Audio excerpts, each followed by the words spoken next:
Here, by popular demand, we've had a lot of comments asking us to take a look at either Antonio Conte's first or last 7 signings as Juventus manager. Conte arrived at Juventus already as a club legend from his playing days, and he cemented that reputation by doing a magnificent job as the club's manager.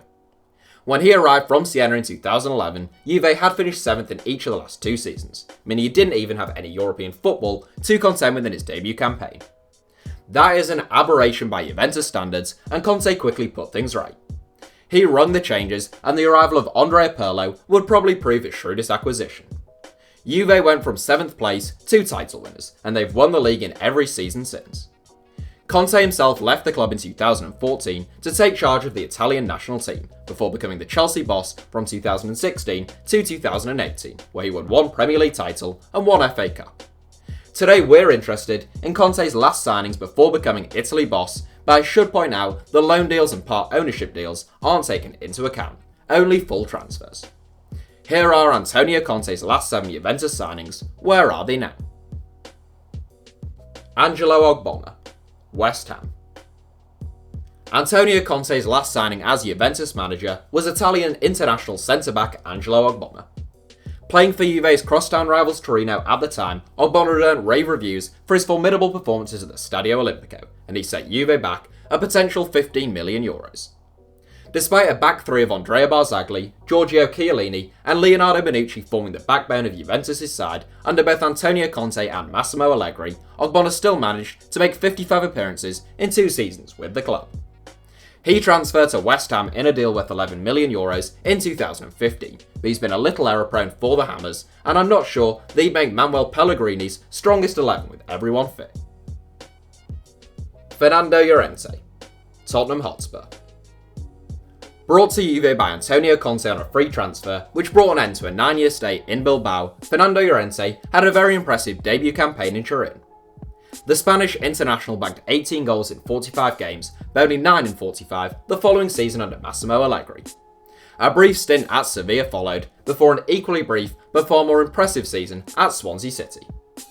Maurizio Pochettino brought the then 32-year-old to Tottenham for just over £12 million in 2017 for the unenviable task of rivaling Harry Kane up front. Llorente is no Kane, and he's managed just 2 goals in 30 Premier League games for Spurs, although he has managed a creditable 10 goals in 14 games for the club in all other competitions. Carlos Tevez, Boca Juniors.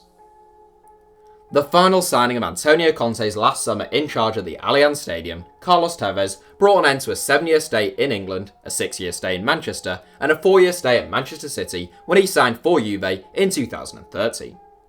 The fee was reported to be just £12 million, a bargain for a player of Tevez's calibre, but he was on big money, his last 2 seasons hadn't been his best, and he had just 1 year left on his contract at the Etihad.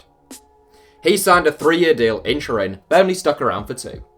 Tevez was excellent, being named as Juventus' player of the season in both of those campaigns, making the Serie A team of the season twice, making the Europa League team of the season once, and being named as Serie A's player of the season in his final campaign. There was some shock then when Tevez cut his time short at Juve in 2015 and agreed to return to Boca Juniors, where he accomplished his boyhood dream of helping the club win a league title. A lucrative but unsuccessful spell in China followed, but the 35-year-old is now back at Boca. Rubinho, Ave.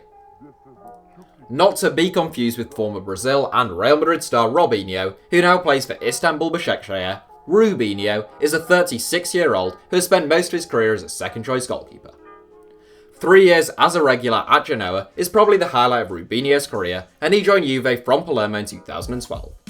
The experienced Brazilian registered just 2 league appearances in 4 years and is now contracted to Ave back in his native Brazil. Lucio, Brasiliense.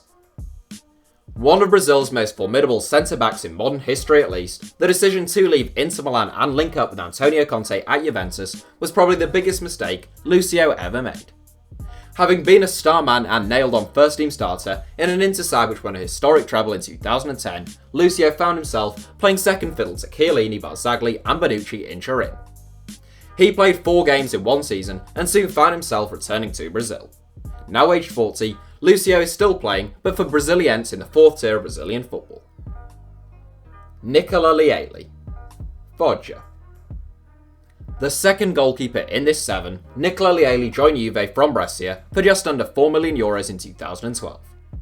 He spent 6 seasons contracted to the club, going out on loan 7 times and never registering a first team appearance.